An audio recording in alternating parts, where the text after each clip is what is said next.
Good evening. Welcome and thank you for coming to or for tuning in to WMRN for tonight's Marion League of Women Voters Candidates Night. I am Joanne Radwin Zimmerman, president of our local league.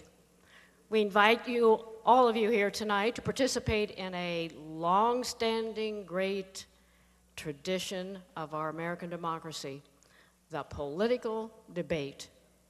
When I told my brother on the phone this morning about tonight's event, he said, "Well, big sister, that's our democracy in action." Of course, big sister, that's a thing between us siblings. I'm smaller than he, but I'm older than he, and he's rubbing that in now. So, big sister. To which I replied, "Thank you, little brother, for that wonderful statement to put into my candidates' night introduction." So, yes, the political debate and the skills of negotiation and compromise and respect for differing opinions are the required underpinnings of a strong democracy, which our founding fathers grappled with and used so well while they put our U.S. Constitution together. And the League of Women Voters has worked very hard since our founding in 1920 to encourage our citizens and public officials to employ these underpinnings as we work together to solve and resolve the community and societal issues and challenges of the day that come up in every generation. Our League of Women Voters is a political organization, but we are a nonprofit, nonpartisan organization. We neither endorse candidates nor support them for political purposes. Our national, state, and nearly 900 local leagues in the U.S. work hard to encourage all citizens to become informed about and to participate in their government, which we strongly believe will help preserve, protect, and improve our democratic form of government. Tonight's Candidates Night is just one of the voter education projects our league offers to help voters make good decisions at the ballot box. Membership in the league is open to all men and women of voting age. Notice I said men and women. We are always delighted to get new members and really are in need of more new members to help Marion's League sustain and continue to grow and develop the fine programs and projects we have offered our community since our founding here in 1950. Please visit our membership table in the hall just outside this room, where there is informational material about League's activities and projects, as well as membership information and forms. We also encourage WMRN radio listeners and Time Warner cable television viewers to call our membership chairman, Marilyn Hale, at 726-2189, 726-2189, or talk with any of our league members you may happen to know. You can also email us at lwvmar.oh@frontier.com. One more time, lwvmar.oh@frontier.com for more membership information. At our league table, you can also pick up a copy of our voter guide, published just a few days ago in the Marion Star, who is our voter guide co-sponsor, with helpful information about local candidates and the issues that will be on the ballot Tuesday, November the 6th.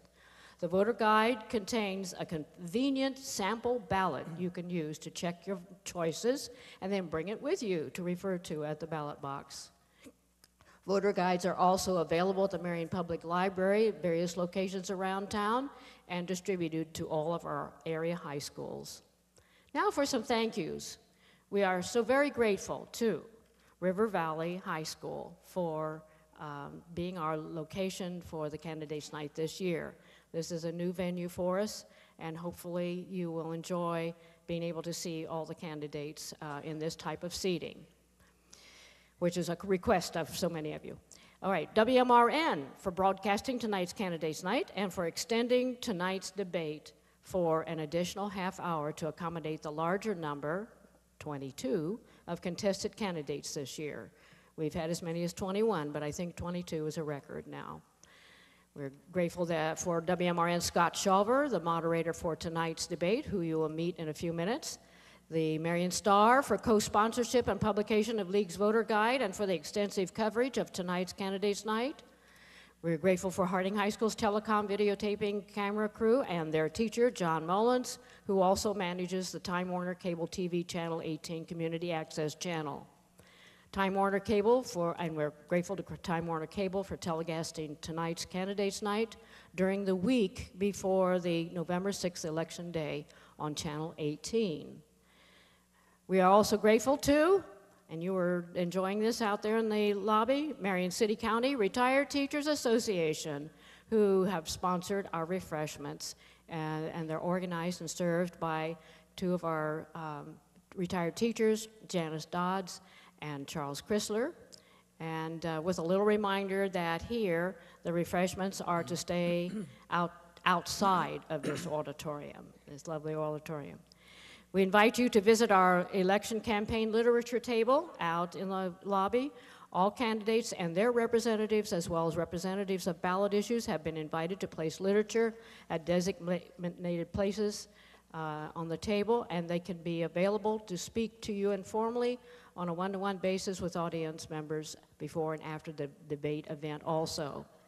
Before we begin tonight's debate program, we will introduce the uncontested candidates for this fall's election who will not be here on the stage here.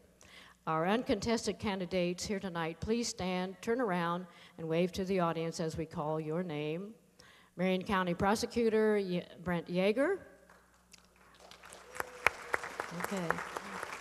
Marion County Sheriff Tim Bailey. Marion County Engineer Brad Irons. And Marion County Coroner Mark Comianos. Okay. I would also like to thank all of our league members who have helped to put Candidates Night together under the chairmanship of our Vice President for Citizen Information, Kelly Garrett, and I say a big thank you to Kelly Garrett. Some of our members are working right now to distribute the file cards for questions from you and collecting the questions and running them back to our screening committee. And last but certainly not least, at this time, League of Women Voters would like to thank and welcome all 22 contested candidates who are here this evening to participate in our League of Women Voters Candidates Night. Let's give them a round of applause for being here.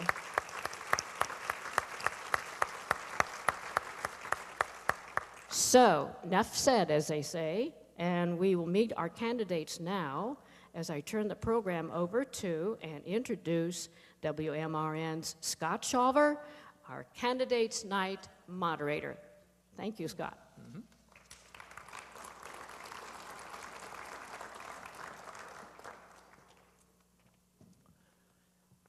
Thank you, Joanne, and good evening, everyone. Thanks for coming out to Candidates Night this evening. Our Candidates Night debate ground rules are: the candidates for each office will be introduced in alphabetical order, and each one will be given 90 seconds to give biographical information or to speak to a specific issue. No one will be allowed to speak for an absent candidate. Questions from the audience must be written on index cards provided by the League. Only one question per card, please. The candidate or office should be designated at the top of the card, and League members will collect those cards. Questions should be confined strictly to the issues and not personalities. The use of signs, gestures, or electronic text messaging devices to communicate with the candidates during the debate is prohibited. The Marion League of Women Voters reserves the right to screen all questions, both from River Valley High School and from the radio audience. If a question is addressed to all candidates running for a specific office, each candidate will have 1 minute to respond, no rebuttals. If a question is addressed to a specific candidate, the candidate has 1 minute to respond. Opposing candidates, if desired, have 1 minute to rebut, and then the original candidate has a 30-second wrap-up opportunity. If questions are addressed to all candidates in a given race, candidates will alternate answering first. Again, our telephone number for our listening audience on WMRN radio, the telephone number here is 725-5800, 725-5800. And we will start with our candidates introducing themselves. We will start first with the Judge of Common Pleas. Those candidates are Kevin Collins, Robert Davidson, and Jim Slagle. Kevin, we'll start with you. 90 seconds? 90 seconds. All right, thank you. Good evening, I'm Kevin Collins. I'm the only independent candidate running for Common Pleas Judge. I chose to run as an independent candidate because I believe the party should not be involved in selecting our judges or how our courts are run. I'm also not a politician. I've never run for any political office before in my life.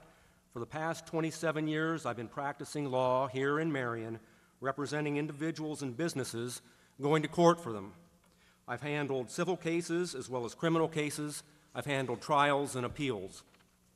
I've handled cases at every level of the federal and state court systems, including 5 cases at the Ohio Supreme Court and 1 at the United States Supreme Court. So my legal experience is broad and balanced. In addition, for the last 10 years, I've owned and operated Collins & Lowther, a small business on Main Street in Marion. My experience separates me from my opponents. My broad and balanced legal experience will enable me to be firm, fair, and efficient as a judge. My experience as a small business owner will enable me to bring an elevated work ethic and a respect for the people I serve. Because I'm not a career politician, I will bring a fresh perspective and energy to the problems of drug abuse and recidivism in Marion. As an independent candidate, I will be accountable to the people, not the parties. It's time for a change in Marion. We need to do better. If you have any further questions, there's information available at kevincollinsforjudge.com. Thank you. Thank you, Kevin. Next is Robert Davidson. Good evening, everyone. I'm Robert Davidson. For the past 16 years, nearly 16 years, it's been my pleasure to serve as your Common Pleas Judge. Prior to that time, I had approximately 19 years in a private practice of law, as well as being an assistant prosecutor on the county level, handling all sorts of cases in all sorts of courts, as well as being assistant law director. For a period of time, I also served as Judge Rogers' magistrate down at municipal court. In January 1997, I went on the Common Pleas bench. In 98, I was elected to serve the balance of Judge Wiedemann's unexpired term. I've been on the ballot twice since then, in the year 2000 and 2006. I've been active in our community in the past. I've had nearly 35 years, 37 years in this town. I've been on the Mobile Meals Board, the Marion Area Counseling Center Board, United Way of Marion County, and Turning Point. I'm a past and current member of the Marion County Bar Association. I received my undergraduate degree in a pre-law curriculum from the University of Dayton, my Juris Doctorate from Ohio Northern and NADA. I'm married for 37 years now, my wife Vicki, 2 children, my son Rob, my daughter Jennifer, also 3 granddaughters. Again, thank you very much for your invitation here tonight. I look forward to answering any questions. Thank you. Jim Slagle. Thank you, Scott, and I would like to thank the League for sponsoring this event, and I'd like to thank you, the audience, for taking the time to try to become informed voters. I think our court system needs to be more than just a revolving door which shuttles criminals in and out of prison. Marion County has the 5th highest recidivism rate in the state of Ohio. We have a significant drug problem in our community, and since we closed a wing of the jail this past year, 96% of the people sentenced to jail from municipal court have not served their sentences. I think the court needs to work with others in our community to be part of the solution to these problems. And let me tell you what I would do. First of all, there's 60 courts in Ohio that have established a drug docket, and they're having success in holding drug offenders more accountable and reducing the crimes committed by those offenders. We need to reserve some of the beds at our jail. We have 115 beds. We need to reserve some of those for municipal court offenders. We need to free up some beds by taking low-level nonviolent offenders and looking for alternative sanctions. These are just a few of the things that we ought to be doing. I had the opportunity to serve for 24 years as your prosecuting attorney, was selected to serve as criminal justice chief for the Attorney General, and had an opportunity to work with criminal justice officials from across the state. I look forward to bringing that experience to Marion County as your next Common Pleas Court judge, and would respectfully request your support for Jim Slagle for judge of the Common Pleas Court. Thank you, Mr. Slagle. Our next speaker, also for Judge of Common Pleas, Warren Tom Edwards. I'm Warren Tom Edwards. I'm running for judge in the January 2nd term. That's different than the three gentlemen you've heard speak. I'm running against Judge Finnegan, seated to my right.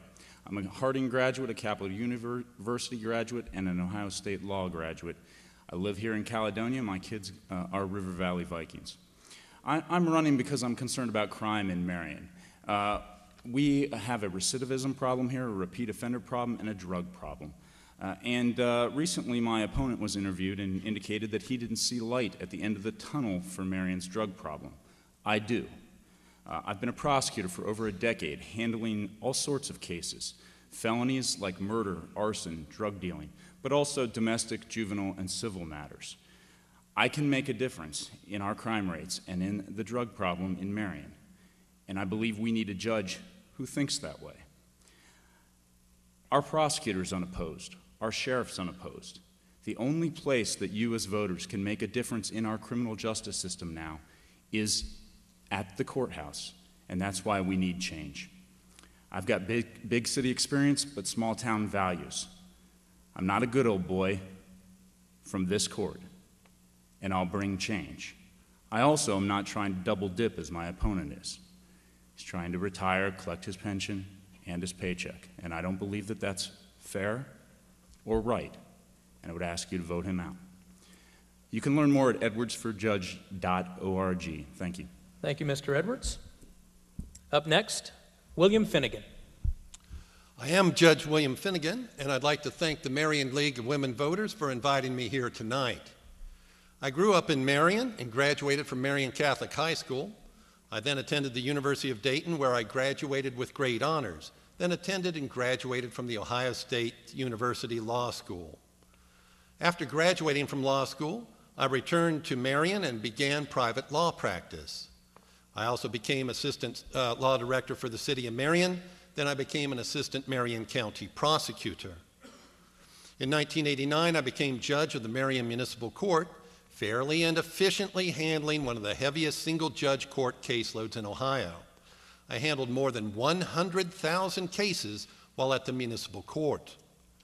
I took great care to run the municipal court in a cost-efficient manner, saving thousands of dollars each year by keeping the use of magistrates low and teaching myself Spanish to save on the cost of interpreters, saving even more taxpayer money. In 2004, I was elected as Common Pleas judge, and I continued my tradition of increasing the efficiency and good operation of the court by greatly speeding up the processing of civil and criminal cases. I've also been firm with crime in Marion County. In fiscal year 2011, Judge Davidson and I sent criminals to prison at a rate 44% higher than the statewide average on a per capita basis. I've served Marion County well, both as municipal and common pleas judge, and I ask for your help to re-elect me as common pleas judge. Thank you. Thank you, Mr. Finnegan. Next, we will hear from the county commissioners, starting with independent Alan Gruber. I'm your independent candidate for county commissioner. I believe Marion is at a crossroads. The people of Marion County have been asked for increased cooperation and efficiency in government for a long time. Our current leaders have been unable to give and take in the process of managing the budget and planning for the future. Their goal appears to get back to what government enjoyed in the past as soon as possible. Their goal requires you to pay more taxes. I do not believe the problems in Marion are because the taxpayers are not paying enough in taxes. I do believe poor decisions, lack of establishing priorities, and a focus on sustaining government at all costs to you is the problem. Our families and businesses cannot afford more taxes and expect to recover from this recession. 2012 has brought lower spendable income to us, and the forecast for 2013 is shaping up to be no different. I am optimistic for the future of Marion, but I believe we need to change the way we're doing business. If we give more money in taxes to the same elected officials we have now, what do you expect to change in Marion's future? Change the leadership, do not approve more taxes, and expect performance out of your officials. I ask for your vote November 6th. Thank you. Thank you, Mr. Gruber. Now we will hear from Kerr Murray. Good evening. My name is Kerr Murray. I'm your conservative Republican candidate for Marion County Commissioner. I retired after nearly 45 years in the private sector. Also honorably discharged U.S. Army veteran. After retiring from the private sector, a friend encouraged me to become involved with the United Way, which I did, enjoyed immensely. Also became involved with the other nonprofit agencies in Marion. And in the not too distant past, I also became involved with the envisioning process in Marion. As part of the envisioning process, I was on two different committees, economic development and effective and efficient government. I just want to share with you a few thoughts. As your Marion County Commissioner, I'll be committed to helping Marion grow. More than 70% of all new jobs are generated by existing businesses. We need to build a proactive retention program to grow our local businesses and also develop strategies to attract new agriculture, manufacturing, robotics, medical, and education jobs to Marion County. We need to make sure that there are opportunities for our residents to stay here and raise their families and also attract new families to Marion County. I am committed to working cooperatively to stretch budgets. We can no longer afford to spend resources just because we've always done it that way. Now, what I would encourage Marion County... Thank you, Mr. Murray. That's your 90 seconds. Thank you. Dan Russell. Good evening, and thanks to the League of Women Voters for hosting this forum tonight. My name is Dan Russell, and I'm one of the incumbent county commissioners. I'm respectfully asking for your vote because I feel that I am the best choice for county commissioner. I have served during some of the worst economic times since the Great Depression. In the last 4 years, we've cut the budget by over 41%. I voted for the Marion General Hospital lease, which brings an additional $200,000 plus per year into the county's general fund. I have also worked in a bipartisan manner to complete such projects as new windows and exterior stone restoration at the courthouse, the Northwest Industrial Connector, the University Drive Connector. The Tall Grass Trail is progressing, and the University Drive to State Route 529 connector is closer to reality than it ever has been. In my next term, I would like to return the laid-off deputies and jailers and restore funding to the Parks, Historical Society, Extension Service, and seniors. Among my many supporters, I am proud to say I have the endorsement of the Marion Firefighters, Local 379, and others. Thank you, and remember, please vote for me in November. Thank you. Thank you, Mr. Russell. Now, also running for county commissioner, we will start with Republican Andy Applefeller. Good evening. I would like to thank the League of Women Voters and River Valley High School for hosting this forum.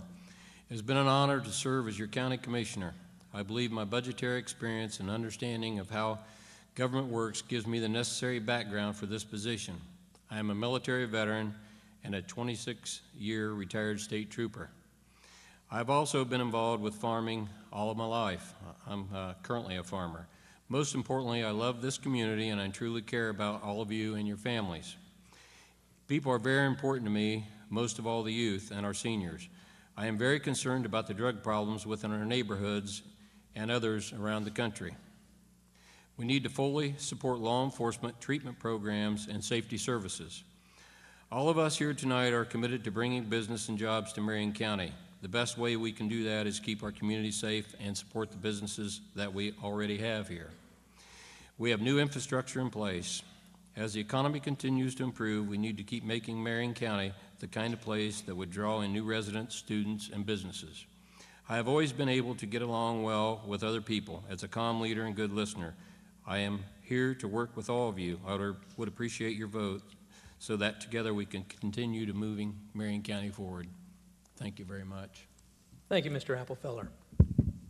His Democratic challenger is Ayers Ratliff. Good evening. I want to say thank you for everyone involved in hosting this event tonight. I want to say thank you for everyone listening, watching, and everyone here. I want to applaud you in your efforts in becoming an informed voter so that you can make the best choice on November the 6th. My name is Ayers Ratliff, and I'm running to be your Marion County Commissioner. I am married, I have 3 children, and I'm in my 4th term on Marion City Council. I was born here in Marion, I live here in Marion, and I chose to raise my family here in Marion County. I chose to stay here in Marion County because our county is a good place to live, and it's a good place to raise our families. And although it's good, it's not as good as it can be, it's not as good as it used to be, and it needs to be made better. By voting for me and bringing back your sheriff deputies and jail staff, Marion County will be safer. By implementing a real local jobs plan, Marion County will be richer. And electing my stronger voice as your commissioner, Marion County will be better. This is an important choice. And remember that a vote for Ayers Ratliff is simply a vote for more. Ratliff means more support for public safety. Ratliff means more jobs in Marion County. Ratliff means more financial understanding. And Ratliff means more decisive leadership. I hope you agree with me that it's time to change course. My name is Ayers Ratliff, and I'm asking for your vote to be your next Marion County Commissioner. Thank you, Mr. Ratliff. I want to give our telephone number one more time to our listening audience on WMRN AM. Our telephone number, if you have questions, 725-5800. 725-5800. Those of you here in the auditorium can fill out a card and give it to a member of the League. Moving now to the Clerk of Courts of Common Pleas and Julie Cagle. Thank you. First, I would like to thank everyone for attending this evening, also for listening and or watching on TV. I'd like to thank the League of Women Voters for assisting in providing this forum for a debate this evening. Last, I'd like to thank my family and friends for all their support throughout the campaign. My name is Julie Cagle, and it has been my honor and my pleasure to serve as your Marion County Clerk of Courts for the past 13 years and to work in the clerk's office for the past 20 years. I'm a lifelong resident of Marion County and the daughter of farmers from the Big Island area. I am married to my husband Jeremy, and we have 3 girls. I ask you to re-elect me as your Clerk of Courts because as your incumbent, I am the only candidate with vast experience in all aspects of the clerk's office, including filing and processing of various pleadings and documents, budgeting, payroll, issuing automobile titles, conducting record searches, aggressive collection of court costs and fees, and many other functions of the office. I'm also the only candidate with continuing education. Managing the Clerk of Courts office in today's world demands not only experience, but continuing education as well. And my business administration degree, paired with my paralegal studies degree, will assist me in that process. I also am the only candidate with continued sound fiscal management. I've helped protect your taxpayer dollars by managing the clerk's office in an efficient and fiscally conservative manner over the last few years. I ask you to re-elect me as your Clerk of Courts. Thank you. Thank you, Mrs. Cagle. Her challenger is Democrat Lori Maynard. Thank you all for coming tonight and listening. My name is Lori Maynard, and I am a lifelong resident of Marion County. I have 22 years experience working in the Clerk of Courts office, 3 as Chief Deputy of the Family Court Division, which the current administration no longer has control of. And I would appreciate your vote in November. Thank you. Turning now to the race for county recorder, and let's meet Republican Karen Douglas. I'm Karen Douglas, Marion County Recorder. I've been married to Pastor Ron Douglas for 43 years. We have 2 daughters, Stephanie and Kimberly, and 3 sons serving in the U.S. military with 8 deployments between them. Major James Douglas, Major Stephen Douglas, who happily returned to Fort Drum, New York yesterday after a year in Afghanistan, and Sergeant John Douglas. My 22 years of experience in the Marion County Recorder's Office is essential to this job. I've been microfilm manager for Joanne M. Schmidt and customer service manager for Mary Jo Osmond. I have many hours of continuing ed credits at the Recorders Association. Both of the previous recorders endorsed me. Since becoming recorder, I was also certified to teach a 2-hour continuing ed class to realtors. My knowledge of the daily operations of the office is key to helping me make informed decisions regarding the recorder's office. For example, since we now have 3 inches of space at the top of most documents, I made the change to a document label which has the recording information on it. This change is already saving money and will continue to do so every year in the future. I've also made several other changes in our office to streamline our workflow, which helps compensate for fewer employees. 22 years of experience has given me knowledge about Marion County's land records that allows me to assist my employees and to help the public. I'm Karen Douglas, and I ask for your vote on November 6th. Thank you for listening. Thank you, Mrs. Douglas. Now the independent candidate for County Recorder, Lenora Mays. Hello. I'd like to say thank you to the League of Women Voters for inviting me. Also, thank you for all of those attending and all of those listening. My name is Lenora Mays, and I am a lifelong resident of Marion. I am your neighbor. I am proud to be a citizen of Marion County. We have raised our children, 2 children and 4 grandchildren here in this grand city of Marion, Ohio. I am sure that you've seen me around, probably at the Marion City Building and at the Marion County Building. My previous occupation or my previous job was county administrator. And as county administrator, I was involved in many active roles in county planning.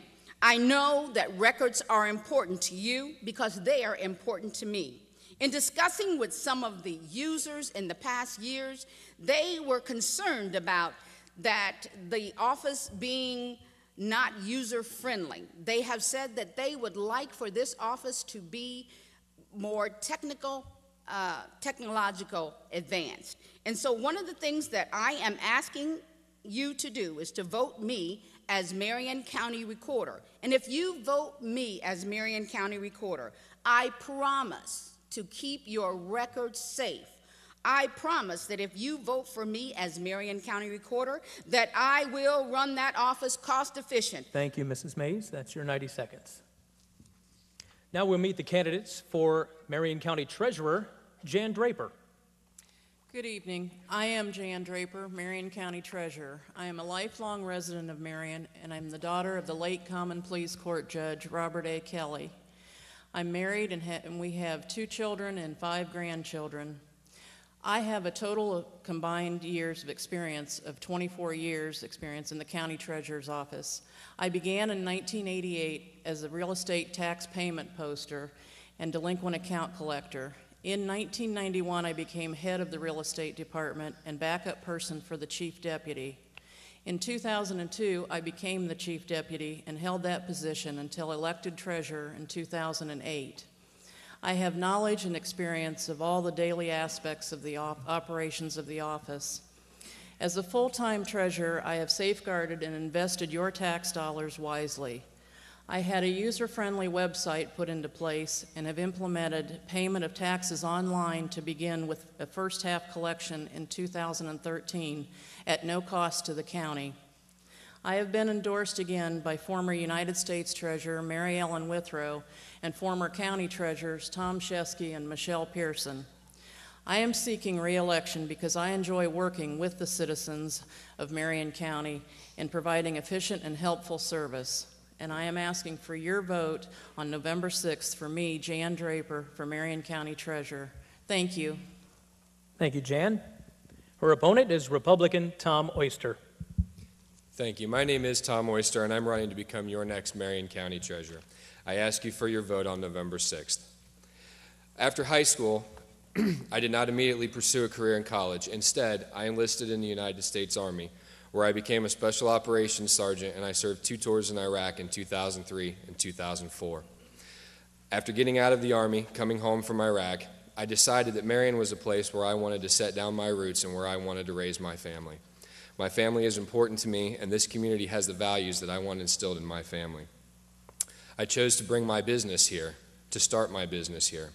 Not only do we provide quality landscaping services to this community, but we also provide jobs in this community. I decided to run for treasurer because I noticed one egregious problem. We have $8 million in this county in uncollected property taxes. $5 million of that would go to our school systems. This is levies that we've already passed. We promised them this money, and we're not collecting on it, and we're not delivering it to our school systems. $1.5 million of that $8 million would go to local fire levies. These are fire departments out in the county that respond to emergencies at our homes. And $500,000 of that could be allocated to our sheriff's office. This is a problem that I know I can fix. This is a problem that is plaguing our community, and it's something that I ask you to elect me treasurer on November 6th and allow me to fix this problem. Thank you. Thank you, Mr. Oyster. We will now turn to the candidates for State Senator of the 26th District. We'll begin with Tansy Addison. I'm Tansy Addison, and I would like to be your state senator. I will be a strong voice for the working class. I believe in opportunity for all, and that requires a strong public education system, communities that attract jobs, jobs that can sustain families, and access to affordable health care. My husband and I live on part of the family farm in Marion County where I grew up. We wanted our 5 children to experience the values of hard work, appreciating education, and giving back to the community. I graduated from The Ohio State University, and while there I marched with the Ohio State University Marching Band, and I say that because in the 70s, that was the first decade women were allowed to be in. I taught for 30 years in the public schools, and in the 90s, I got very involved in politics when high-stakes testing came in.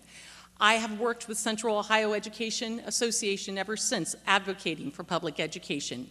I come to you with years of experience and a knowledge of what the legislative process is. When Senate Bill 5 came up, I went down to the State House and I was appalled at what I saw.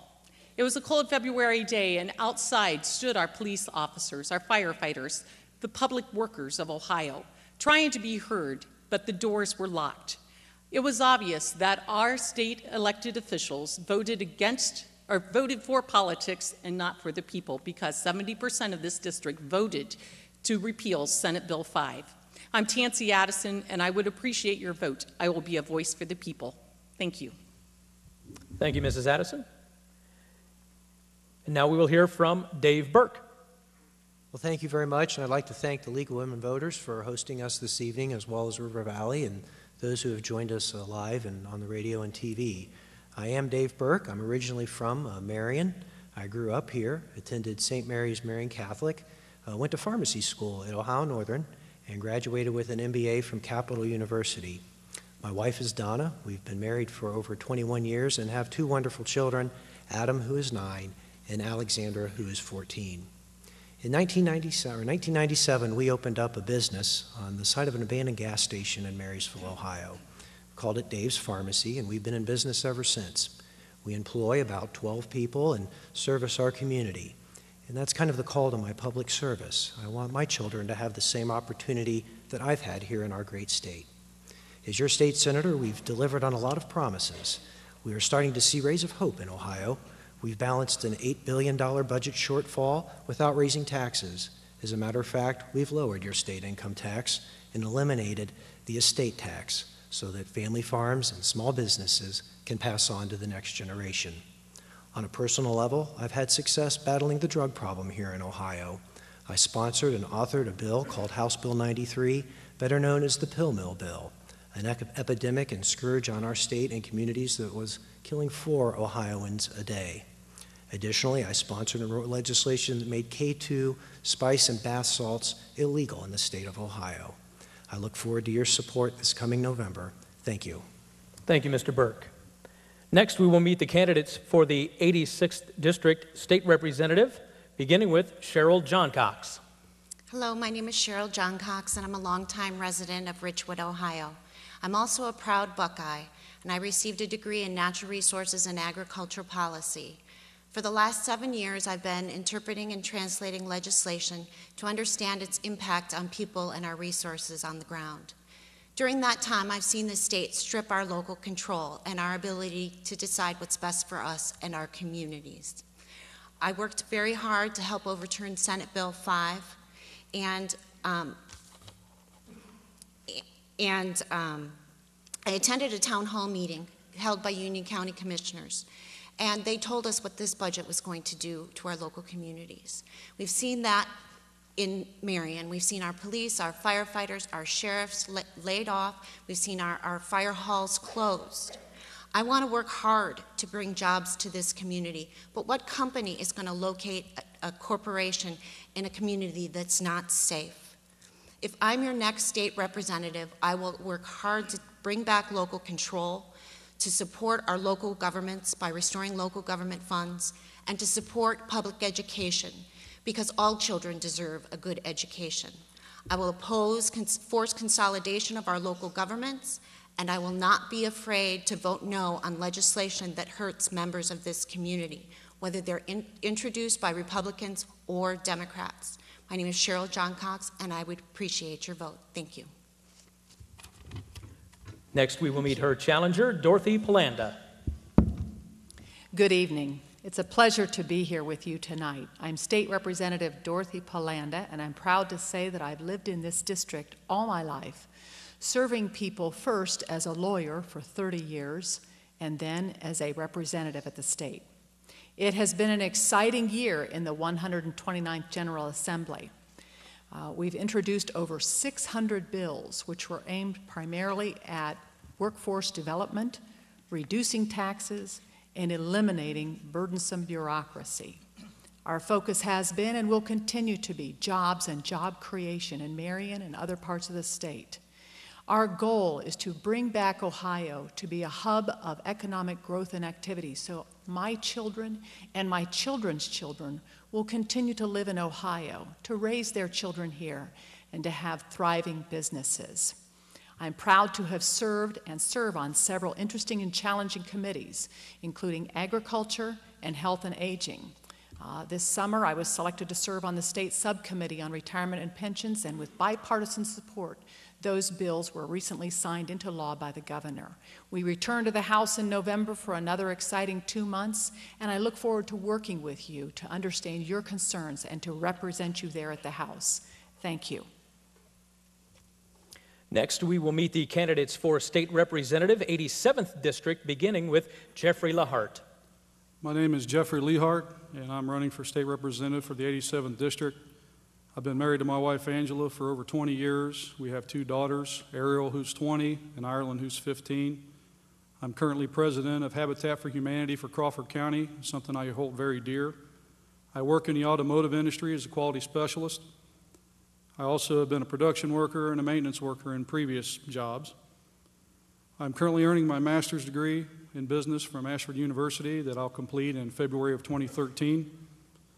During my lifetime, I have faced financial hardship, job loss, and even needed a helping hand from the government. But I've also dusted myself off, rolled up my sleeves, and got back to work. I feel in order to represent someone, you should have an idea what they're going through. I am uniquely qualified for this. I also feel your representative should reach across party lines in the interest of their constituents.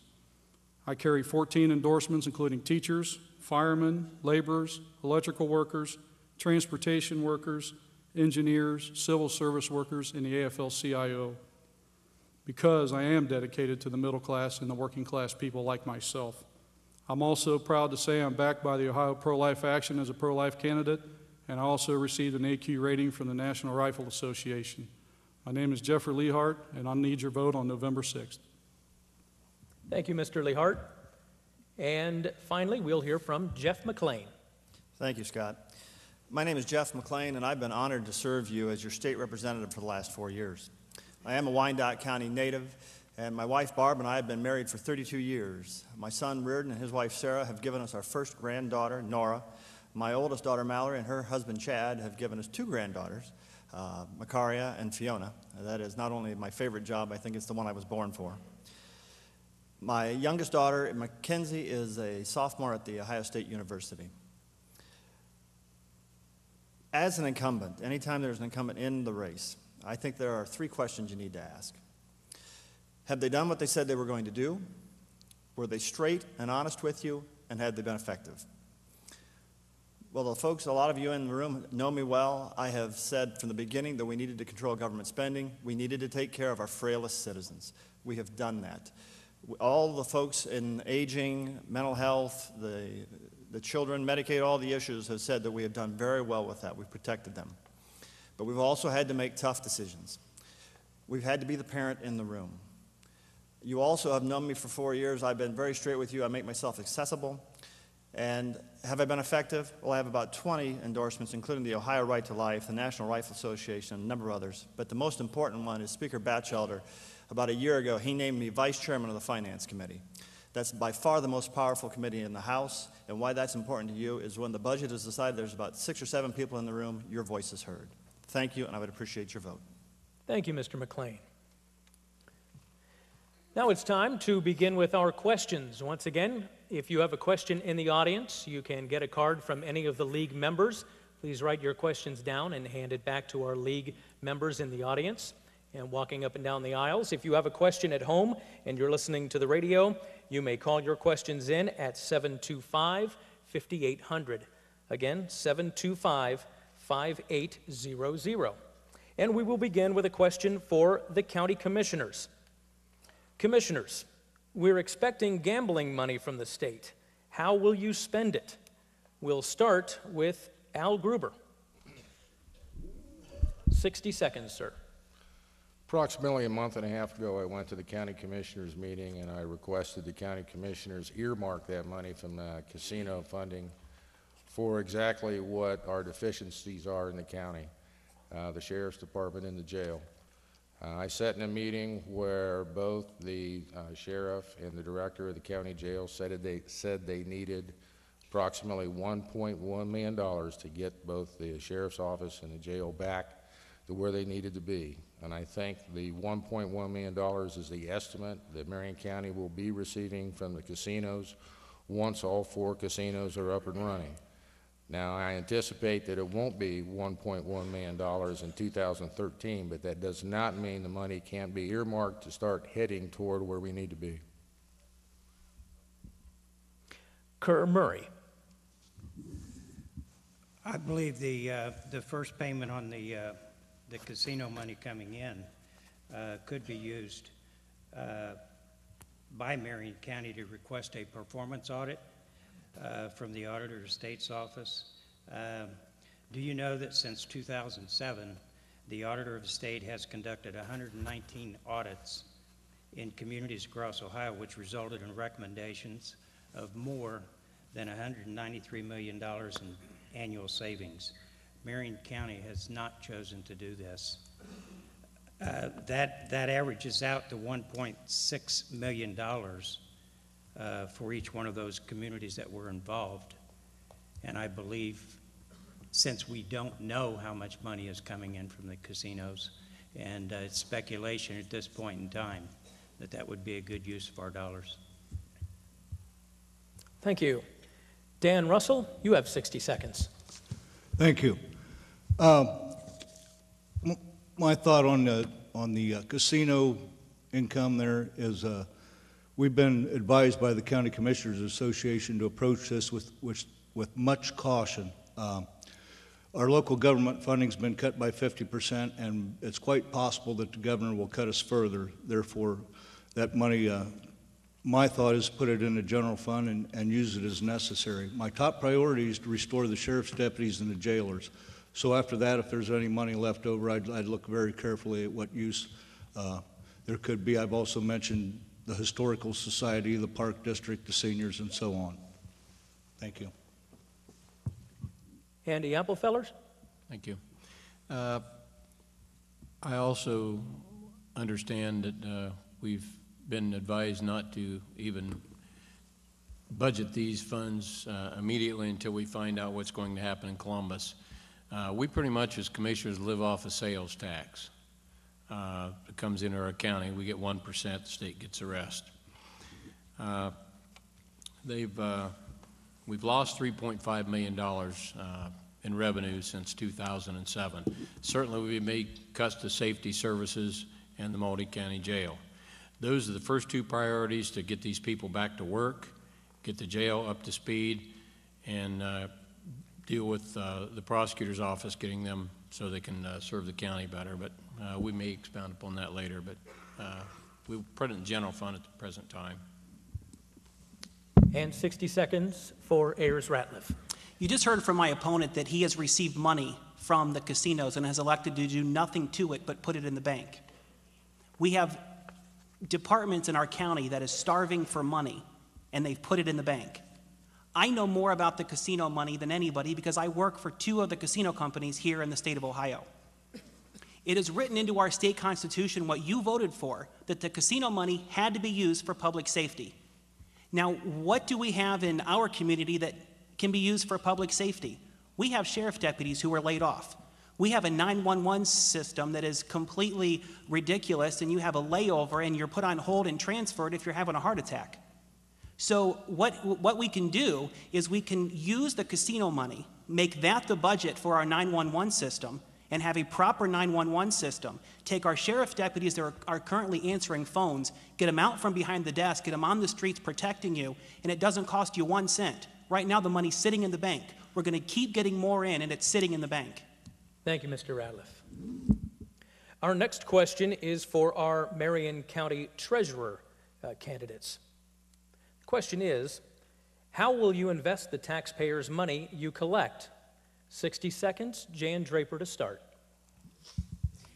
Right now, I currently invest in CDs with a lot of the local banks, and I also am with Fifth Third Securities, and they seem to be, I mean, that's where I get the best rates is from them, because obviously I can't invest in like stock markets or anything like that. But that's where I like to stay local so that it is with the people and it gives us a good relationship with local people also here in Marion. And that's... All right. 60 seconds for Mr. Oyster. As my opponent said, you certainly can't invest county dollars in the stock market. We're not taking your dollars out there and rolling the dice on a big gamble. The way that the money is invested is very tightly regulated by the Ohio Revised Code. So, as my opponent alluded to, securities and CDs are definitely the safest way right now, and they are providing the greatest return for the county. Our next question is for Julie Cagle. How do you justify the firing of 4 of your employees after your last re-election, which cost the county $32,392 in unemployment, plus payout for sick leave and vacation, along with a $70,000 lawsuit? You have 60 seconds. Thank you. I determined as the elected official of that office 4 years ago that there needed to be a reorganization and restructuring in order to provide the level of customer service and quality of services that Marion County deserves and demanded. As part of that reorganization, it was determined that 4 individuals' employment was no longer desired.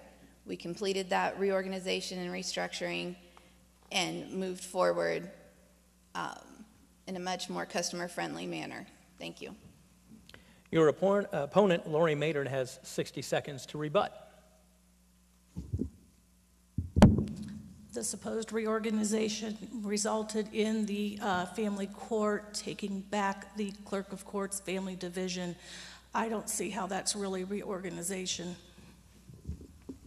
And Mrs. Cagle, you have 30 seconds to respond. Thank you.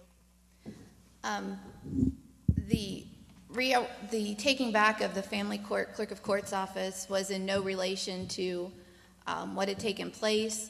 We had went to the commissioners. I had went to the commissioners several times requesting additional funds for additional staff, and they were unable to provide me with those additional funds. The judges could order their budget, and they chose to restore those services and order additional funding to provide them. Thank you. Our next question is for County Recorder. This is being asked of both of you. You've stated that you have experience. Please explain what experience you have for the Recorder's Office. We'll start with Karen Douglas. When I started in the office in May of 1990, I started part-time, and I did the registered land drawings for Joanne. That saved her hours of time on those because she had to do 2 of those, one for the book and one for the owner's duplicate. I was trained how to microfilm, and I became the microfilm manager, microfilming documents when we were over 10,000 documents a year. That was many, many pages that I microfilmed. I also helped the genealogists and assisted attorneys and title searchers as they would search the records. I also became the customer service manager at the front counter in the county building and served there for 8 years. I've gone to many recorders conferences and had many continuing ed classes that I've taken in regards to the recorder's office.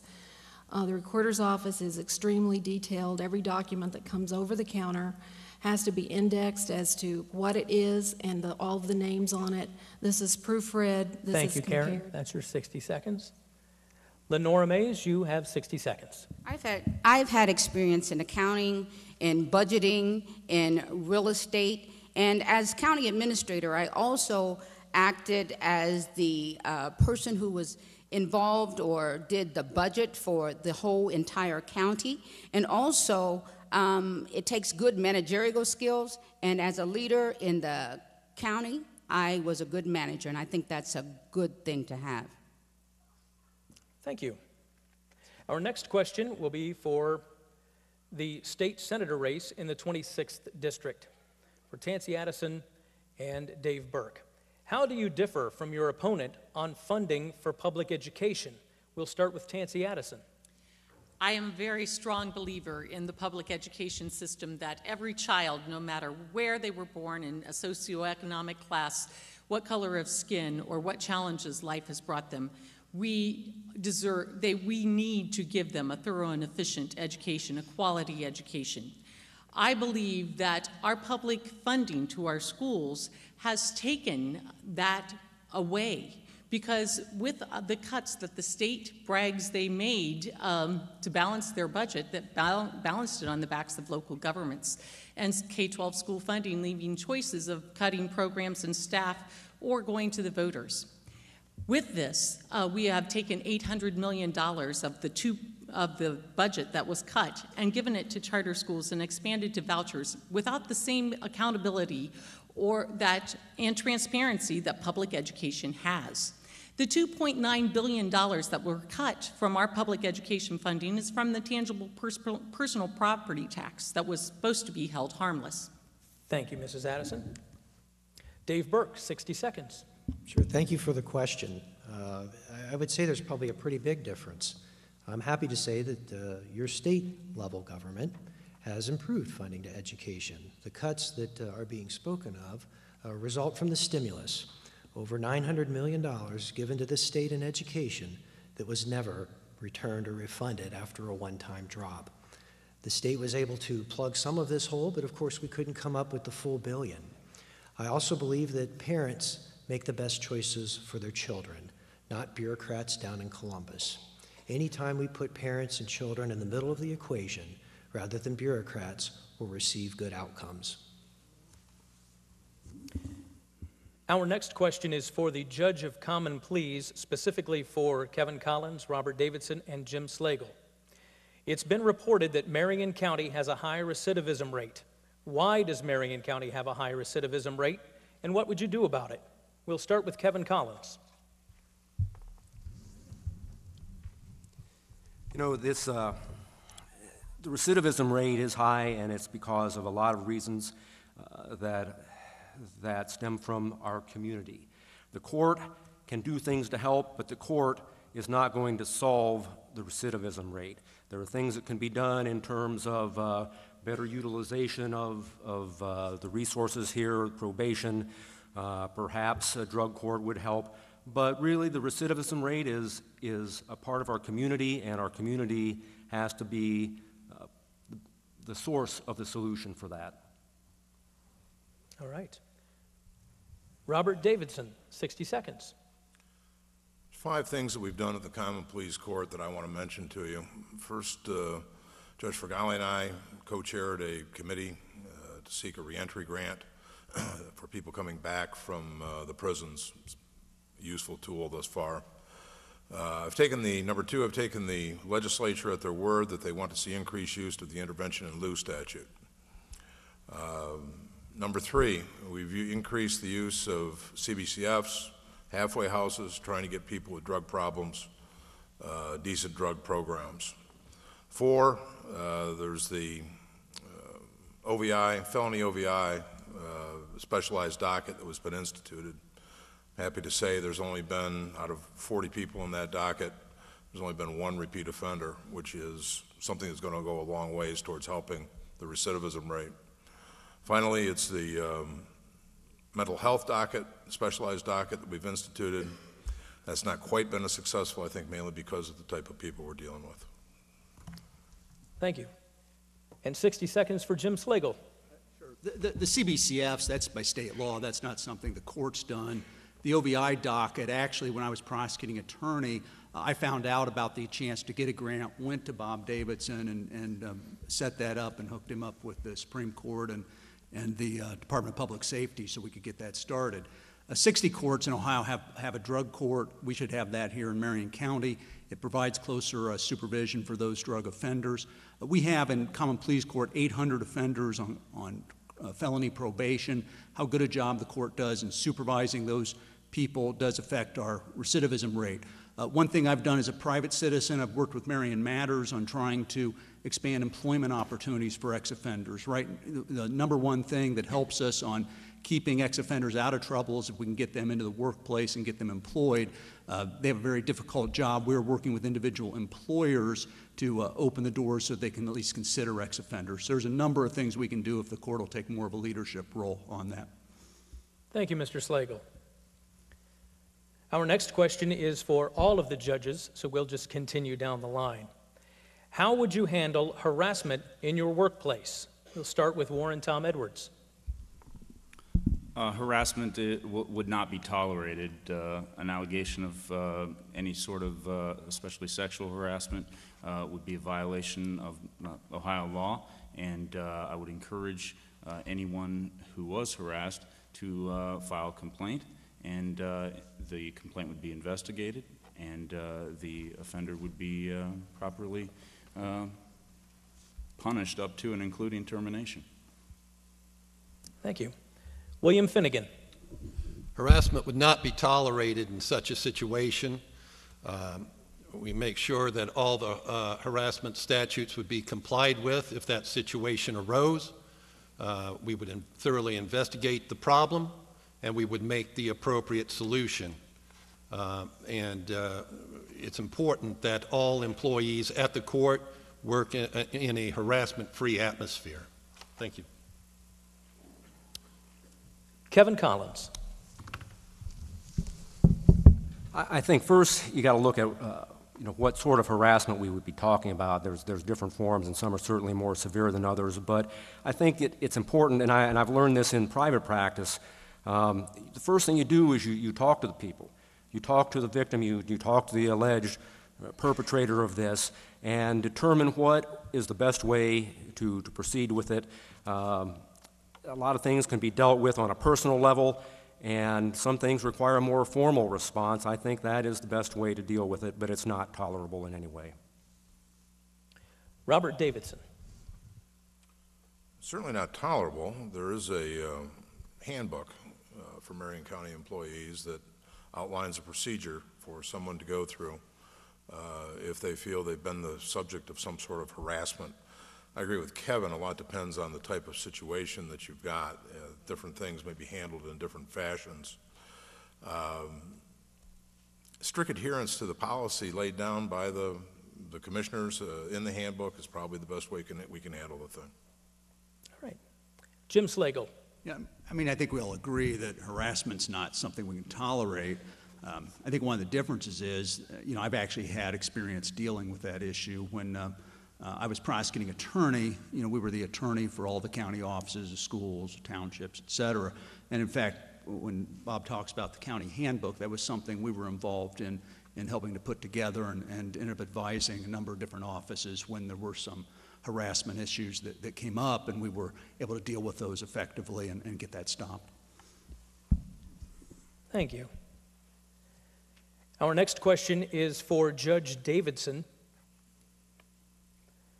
Can you explain how the Kling Trust was reduced from $4.2 million to $700,000 and it was dissolved under your trusteeship? You have 60 seconds. 60 seconds is hardly enough to explain what happened, but in a nutshell, there was a movement among the beneficiaries of the trust to seek a more aggressive investment stance, a more aggressive distribution program, coupled that with the worst economy that hit our country in 2008, 2009, the fact that we were heavily into equity-type investments in the stock market caused the loss that we saw. Not only were we distributing an excessive amount of money, we were taking losses every month in the way of stock losses. It's an unfortunate set of circumstances. It's one of the things I regret most in my 40-plus years around this town. Thanks. Thank you. Jim Slagle, you have 60 seconds. You know, a lot of people asked me to run for this position when Judge Davidson's involvement with the loss of funds from the Kling Trust came to light. There's a couple of things that should be pointed out. The trustees under the will were not supposed to spend anything out of the trust except the income. It was set up so it was supposed to last forever, served a number of different charitable organizations in this community. One of the things that I think shows some bad judgment at a minimum was that when Bob became common pleas court judge, he caused his wife to become the trustee, which allowed substantial fees to continue into their household. That's, you know, a clear conflict of interest and inappropriate, and I don't think it's something that should be tolerated. 60 seconds for Kevin Collins. Thanks. You know, obviously a very serious situation and very unfortunate consequences for an awful lot of people in our community. It's important for the court that those questions about this be answered. It's unfortunate that it's taken the route that it has. Our court needs to not only be fair and impartial and independent and trustworthy, it has to maintain that appearance of all those things with the public, because the public's trust in the court is essential. So we're just not going to get any more negative here. It needs to change. That's why I decided to run, and that's why I ran as an independent, and the fact that I'm a politician. I'm just not going to get into all of this. Mr. Davidson, you have 30 seconds to wrap up. As far as the invasion of the corpus of the trust is concerned, that's something that was done at the request of the beneficiaries who filed an action asking that that be done. As far as my wife as the trustee, I consulted a number of different people about who we should utilize as a successor trustee, including the Ohio State Supreme Court Disciplinary Council, as well as the sitting judge of the court that oversaw the case. There was no suggestions other than my wife and no problems raised. Thanks. Once again, if you have a question here in the audience, please fill out an index card and give it to one of our League of Women Voters folks here.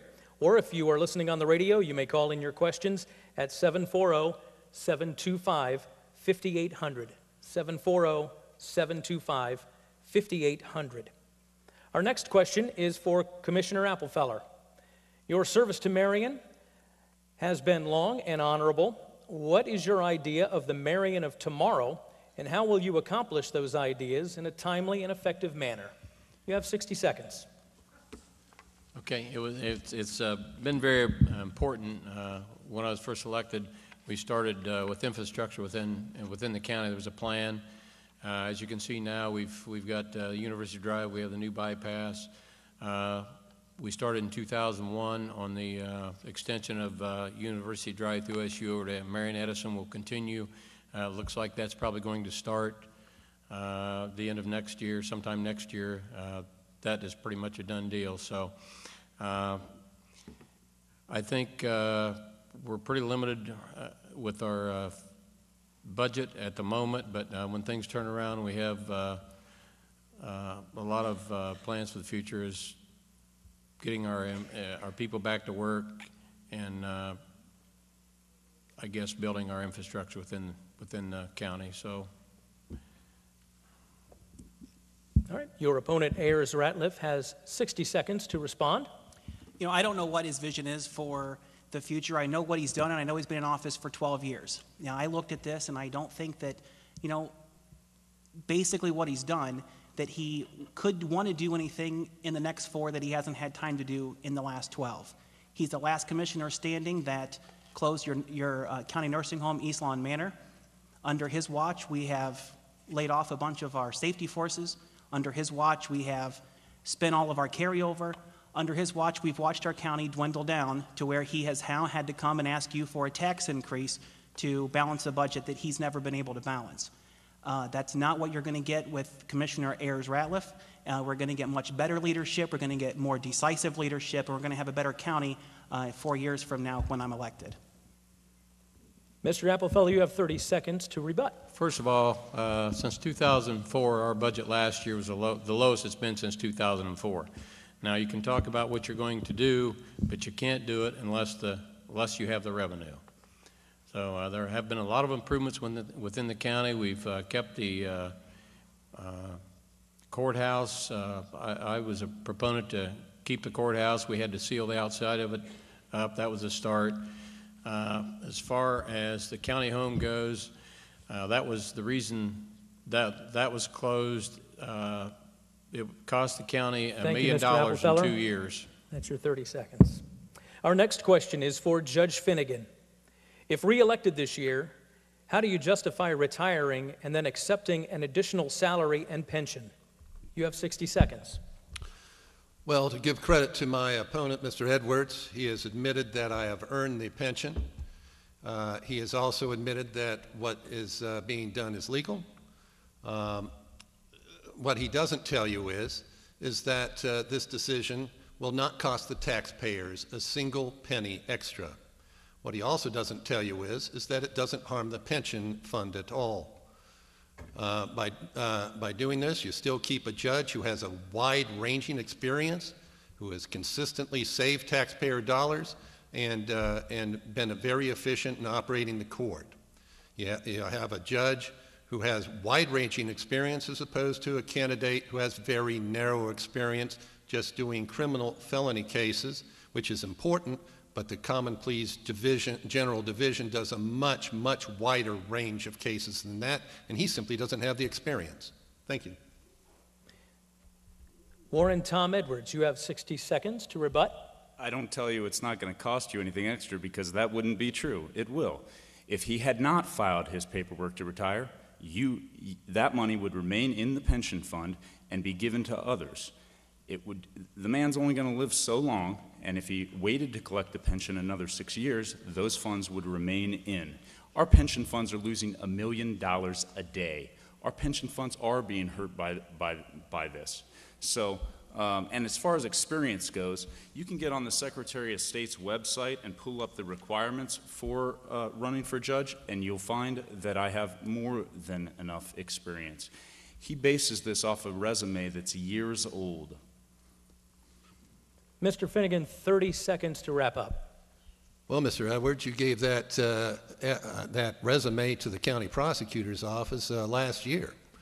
The other thing is that it doesn't, the $1 million a day that you're talking about has absolutely nothing to do with the double dipping issue and everything to do with the legislature sitting on its hands for 3.5 years before finally this last month passing legislation which put in reforms. But you know what? The double dipping rules are completely unchanged. So it had nothing to do with the loss of the $1 million. Thank you. Thank you. That's your 30 seconds. Our next question is to all of the judicial candidates. Oh, I'm sorry, it's not. This is to judicial candidate Edwards. Have you filed your financial disclosure statement as required by law? And if not, why not? You have 60 seconds. Yes, I have. The next one is due October 25th, and the paperwork is prepared and will be filed on time as well. Mr. Finnegan, you have 60 seconds. Mr. Edwards, we're not talking about campaign financial statements. We're talking about the financial disclosure statement required of every judicial candidate under Revised Code Section 102.02, which was due last February 6th, 8.5 months ago. You have not filed that. That's a violation of law. If you knowingly failed to do that, it's a jailable criminal offense. If you didn't, and it sounds like you didn't even know about the requirement, it just demonstrates that you're ignorant of the law on something that directly affects you. Mr. Edwards, you have 30 seconds to wrap up. I believe I've complied with all legal requirements required by me. If the judge is aware of requirements that I have not fulfilled with, he's obligated to report such. And if not, then he is also in violation. Thank you. Our next question is for the race for the Senate District 26 seat. Give examples of your experiences outside of politics which qualify you to hold your offices. We'll start with Dave Burke. 60 seconds. Thank you again for the question. I would say probably one of my strong points in that would be as a small business owner. As I stated earlier, started a business from scratch. And I believe we have a great state with great resources. And I want to see that dream shared across this state, whether it be someone's skill as a plumber or a teacher, a carpenter, a pharmacist, or a doctor. I want my children to be here in the state of Ohio. I want them to have that choice right here in the state of Ohio, and that's what drives me in the legislature. Prior to, I served on Marysville City Council for a full term and a term and a half in the State House before being appointed to the State Senate. Tansy Addison, you have 60 seconds. As a teacher, I feel that I have developed extremely good communication skills. In order to be a good teacher, you have to understand how to truly listen and how to look for alternative methods to meet your goals. As a mother of 5 who has sent all 5 children to Ohio State University, I have a great understanding of what affordable higher education is and how important that job is after the graduation to pay off those loans and have a future here in Ohio. As a cancer survivor, I understand an extreme importance of how important health care is. Whether you sell your house to get treatment, whether you choose not to have treatment, I think health care is an extremely important thing that needs to come to the table to be talked about. Thank you. This next question is directed to the candidates for state representatives. What are the 2 most pressing issues facing the state of Ohio? We'll start with Cheryl Johncox.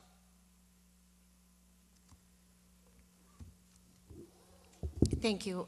I think that the 2 biggest issues that are facing the state of Ohio, certainly job development and having the conditions to attract jobs into our communities, strong local governments, strong school systems, and the safety services that we need. I think another very important thing that is important to the state of Ohio is our lack of local control at the local level. I think that our local governments are our first line of defense when something goes wrong, and that the state has been stripping their authority, and I'd like to see that reversed. Dorothy Palandis, 60 seconds. Thank you.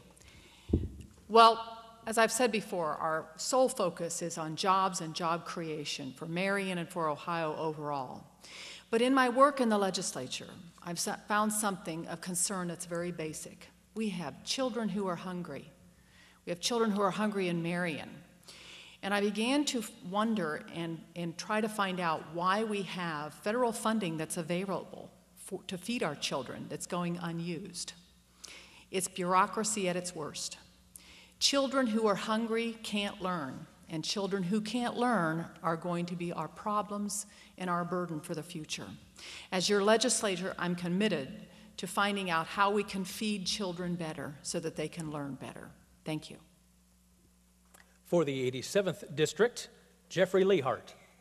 Well, I believe one of the pressing issues, as you've heard probably a million times tonight, is jobs. Got to find ways to create new jobs. Small businesses are economic train, so to speak. That's what does 80% of our country's small business.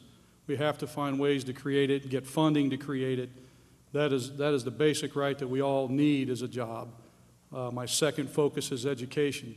I believe we need funding put back in place so our kids have a world-class education, because I believe education is a right, not a privilege, and those are the 2 things that I would hold most dear. And 60 seconds for Jeff McLean. Thank you. It is jobs, and we had a little discussion about it, but one of the things that has been going on for the last 2 years, Ohio has gone from 48th in the country to 4th in job creation, first in the Midwest. There are a lot of things that still need to be done. We've got a long ways to go, but it is getting better. Secondly, it's health care, whether it's Medicaid or Obamacare. We have this crushing gorilla that is just going to eat up everything, all the air in the room if we don't get a hold of it. If Obamacare stays in, Ohio's going to add about $1 billion to Medicaid in the next 2 years, and this is something that we need to make sure that we take care of, but still make sure that we're giving the best possible outcomes to our citizens. Our next question is for all of the county commissioners.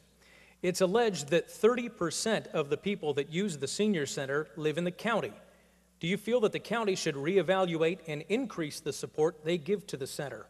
We'll start with Kerr Murray, 60 seconds. I don't have an answer for that. All right. We'll move on to Dan Russell. It's my understanding that the senior center first started out as a city department. I believe it was a Department of Recreation. It was a division of the Recreation Department. I most certainly support seniors and the senior center. Matter of fact, I'm of age to join out there myself. I think if the economy turns around, we start having more money come in, possibly the casino money, as was mentioned before, things like that, I would not be opposed at all to throwing some more money toward the seniors. Andy Applefeller, 60 seconds. Yes, I'm sorry. The senior center is a city department. It was split off as part of the recreation department. We were asked by the mayor a few years ago to help repair the roof, which we put some money in. We funded them at $1,000. We were down to $1,000 a year. Because of our budgetary restraints, we had to cut out the funding. I am on the Council on Aging, that levy board, and distribute that funds for care of the seniors, which is separate from the senior center. So with that, if there's some help in the future that we can give to the senior center or help out with, they can come and ask, and we can or may not be able to give some assistance. Ayers Ratliff, you have 60 seconds. Yes, if the senior citizens of our county need some help, they can come ask, and they may or may not get a positive answer. But the reality of it is that the city of Marion puts $256,000 a year to the Marion Senior Center. The county commissioners put $1,000. 1/256th of the money that the city puts in is what that the county matches, and 20% of the people going out there are county residents. Then we get a hospital lease money where we're getting $26 million over the next 30 years, and contractually in that lease, the money is earmarked for recreational health for our community. Yet, instead of investing into our senior citizens, and there are other senior centers in Marion County that get zero from your county commissioners, they put all the money into employee health insurance. You get no benefit out of that at all.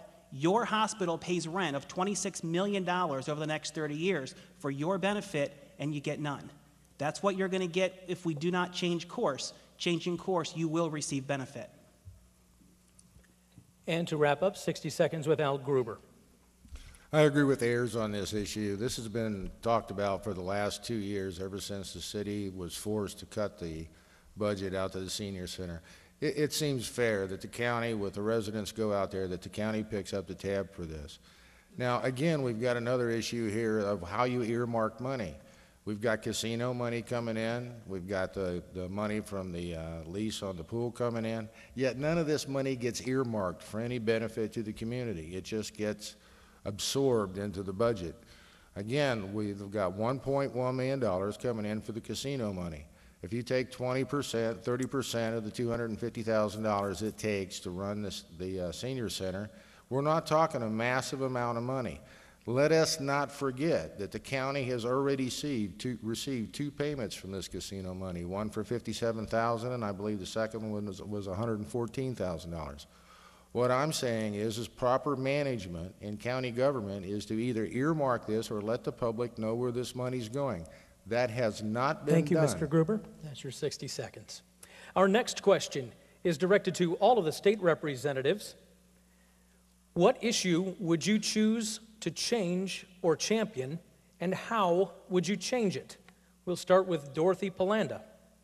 I'd like to follow up on one of the issues I addressed in my previous answer, and that's about hunger. In trying to understand why $500,000 of federal money available to Marion County in general for feeding our children was going unused, I went to visit a local school. I saw a little boy go through the breakfast line, look very carefully at the food choices, and say, "Miss Penny, what's for lunch?" She said, "Well, we're having fruit cup, oatmeal cookie, and chicken tacos." He looked very carefully at the rest of the breakfast food and walked out. I said, "What is that about?" She said, "Well, his mother only gives him enough money for one meal a day. He chooses every day to go hungry for breakfast or for lunch." The reduced meal program is a federal disaster. We've got to feed our kids, and I have told Governor Kasich that that is my mission, hungry kids. And as I said before, hungry kids can't learn, hungry children can't graduate and be a productive citizens in our state. Thank you. Jeffrey Lehart. I believe the bill I would like to see taken out is House Bill 1 for the Jobs Ohio. What a lot of people don't know about Jobs Ohio, for the $1.4 billion that they inject in the Ohio budget, they get around $2.8 billion back from the liquor sales profits that go back to Jobs Ohio from the state that the state would have. I'd like to see that instead, that money go to our schools and local governments and let economic development of Ohio do their job. Jeff McLean, 60 seconds. You know, this summer I sat on the Education Subcommittee of Finance. We traveled the state, and we are making a very strong effort to try to do something with school funding. We all know it's a problem. We need to deal with it. But one of the things that kept coming back to us is the fact that if we're going to do the best job, we're going to get the biggest bang for the dollars, because we have a limited amount of dollars. I mean, we all have to understand that there's just not an unlimited amount of money. But if the best bang we get is early childhood education. If we can make sure that we do things to get them on a good start, and that's one of the reasons we did the third grade reading, because the studies are out there that if you can't read when you're in the third grade, especially young men, you're 27 times more likely to be in prison when you're 18, you're 30 times more likely to use drugs. We have to do that. We're going to make those efforts, and we're going to get it changed. And finally, we'll hear from Cheryl John Cox. Thank you. You know, I've been a small-town girl my whole life, and I've spent the last year talking to people in rural communities and hearing from them over and over again about how they feel that the state is imposing restriction after restriction on them and that their local control has been taken away. If elected for office, the first thing I'll work on is restoring local control so that people have the ability to decide what's best for them and for their communities. I would do this by working with other legislators on both sides of the aisle that see the need to restore our local control, so our township trustees and you know, people can go there and find out what's going on and decide what's best for them. I would then champion that bill in the legislature as well as in the press. Thank you. Our next question is for Clerk of Courts, Julie Cagle. Why does it take so much time to get necessary paperwork done in the Clerk of Courts? You have 60 seconds. Thank you. Through the last few years, we as a county office have also received significant cuts in our budget, which has resulted in a reduction of staff.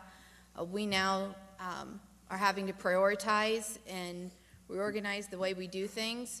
We continue to function to get the court functioning every day, but there is a delay in some of the things as they get issued, but we're still getting them issued as quickly as we possibly can. Lori Maynard, you have 60 seconds. Where is the cut in the staff? That's what I want to know. Julie Cagle, you have 30 seconds to wrap up. Yes, we are down 2 staff members in the legal division at this point due to cuts over the last few years. Our next question is also for Clerk of Courts. This question is for Lori Maynard. What would you change in the office to improve it and speed up paperwork? What would I do to change it? Well, the staff has to be more productive, for one. Cross-training is a big issue, and that includes the 2 offices, clerk's office, the general division, as well as the title office. They can both be trained in all aspects of those jobs in order to get that backlog caught up. Julie Cagle, you have 60 seconds. Thank you. We do have cross-training. The deputy clerks within the legal division, most of them can do the jobs of the other ones. We make sure that there's always someone in the office that can get emergency paperwork out. We also utilize the deputy clerks in the title division to come down and assist in the legal division. And we have begun implementation of, we've got a computer system set up in the title division to begin using title employees to help docket some of the load from the legal division. Lori Maynard, you have 30 seconds to wrap up. No comment. Our next question is for Jim Slagle. You have spent most of your career as a prosecutor and are very proud of your history. How can you be an impartial judge with this prominent background? You have 60 seconds. Sure. Thank you very much. You know, I've been an attorney for 32 years. I did serve as a prosecuting attorney in Marion County for 24 years.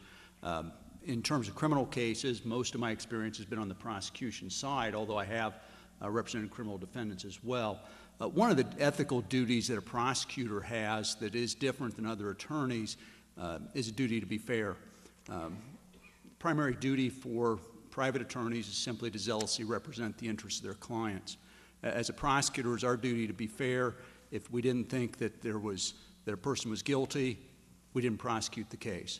If we thought that evidence was obtained in violation of the Constitution, we didn't try to get that evidence in. So, I mean, we had a different duty, and so that duty is actually very consistent with the duty to be fair as a common pleas court judge. The other thing I would say is that as prosecuting attorney, I've handled the most difficult and challenging cases that are before the common pleas court. Thank you. Robert Davidson, you have 60 seconds to rebut. Thank you. I suppose the only thing I'd say in comment is there is another world out there besides the criminal world. There are approximately 600 cases criminal cases filed in the common pleas court each year, about 300 per judge. There's another 800 to 1,000 civil cases that get filed. There's things like medical malpractice actions, legal malpractice actions, professional torts of that nature. I've even had an engineering malpractice case. There's foreclosures, there's workers' compensation appeals. I don't know as the range of expertise that Mr. Slagle would bring to the job is quite as broad as one might expect when you take into account all the other fields that need to be dealt with. Thanks. Kevin Collins, you have 60 seconds. Thanks, Scott. I guess maybe just to amplify a little bit of what Judge Davidson pointed out, Jim Slagle would have a great resume if he were running for prosecutor. But there's a whole lot more to what's required of the judge. And if you look at the statistics from 2011, you'll see that there were 8, and this is for both common pleas courts, 8 criminal trials tried by jury. There were also 8 civil trials tried by jury. In addition to that, there were 138 civil court trials. So that lack of a civil experience could be very critical, and those civil cases involve people like you and me bringing your disputes, important disputes, before the court for resolution. Mr. Slagle, 30 seconds to wrap up. Sure. First of all, as prosecuting attorney, we were also the civil attorneys for 50 different government agencies. That's not as visible, but it was an equally important part of the job. I have 16 years experience as a private attorney as well, and at the Attorney General's office, where I managed a group of 35 attorneys, a fourth of our caseload was actually civil cases in that section. So I've tried every type of case before the common pleas court, from personal injury to real estate to foreclosure, et cetera. To our audience here in the auditorium, if you have a question, you can write it down on the index cards being provided by the League and give them to our League members, which are walking up and down the rows here. If you are listening at home on WMRN, you may call in with your questions at 740-725-5800, 740-725-5800. Our next question is for Ayers Ratliff. And as a current city councilman, I would assume you're you are for city growth. If you're elected, what would be your position on annexation? Well, I would be for annexation. I know that I guess I'm not sure what exactly you mean as far as what to annex. I know that there's a current annexation that is before City Council, and it doesn't mean that I'm for every instance of annexation, because as this one stands, I would not be for this one. And so, I mean, it would absolutely be on a case-by-case basis, and as any annexation process would be, that if it's in the best benefit of everyone involved, then it's good, and if not, then you can either change it to make it that way, or you could not support it at the end of the day. Andy Applefeller, you have 60 seconds to respond. First of all, I'm not a council member, so I guess I wouldn't be involved in whatever the question might be. Secondly, we as commissioners are, if the city decides to annex it, we really have no party in the annexation. That law was changed a few years ago, and if the city decides to annex, it takes the county commissioners out of the equation. Mr. Ratliff, you have 30 seconds to... I don't really have anything more to say about that. All right. Our next question then is for Alan Gruber. With the feds and state lowering payments to the local governments, how can you run on a no-tax platform and supply the necessary local revenues? You have 60 seconds.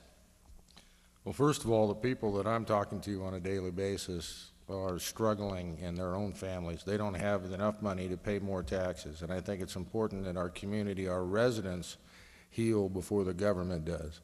I'm a firm believer when the residents and the citizens and the taxpayers start doing better, the taxes will start coming into the community, and government will do better. More services can be provided. I'm running for a county office, county commissioner, and I have looked at the budget, and I do not believe it's necessary in the near future that I can foresee for a tax increase. Sales tax revenue is trending up. The auditor gave me a report on it less than a week ago. We are ahead of last year on our sales tax increase. That, coupled with the casino money that we know we're going to get in, this money was voted on by our citizens in 2009. It is here. We've got our state representatives down there. If you don't believe me, they'll verify it. Kerr Murray, you have 60 seconds. Well, I think a safe community is a no-brainer. And how can we possibly market our community if we're not a safe community? I do support allowing the taxpayers to vote on the sales tax increase. As I mentioned before, I believe Marion County should request a performance audit from the auditor of the state and let them come in and see how we are doing what we're doing and how we could improve. Also believe monthly meetings should be initiated with our 5 village mayors or councils, our city mayor and council, and our 15 townships to discuss how we might share equipment, how we might share personnel, how we might enjoy savings through joint purchasing, how we might streamline our 911 system, and how we might join together to apply for grants. Bottom line, to discuss how we can save our taxpayers money. And it's very important to recognize that cutting costs simply cannot be our only answer. We must focus much more time and energy. Thank you, Mr. Murray. Dan Russell, you have 60 seconds. Thank you. I'd like to clarify one thing to begin with. We haven't received the second payment from the casino money yet.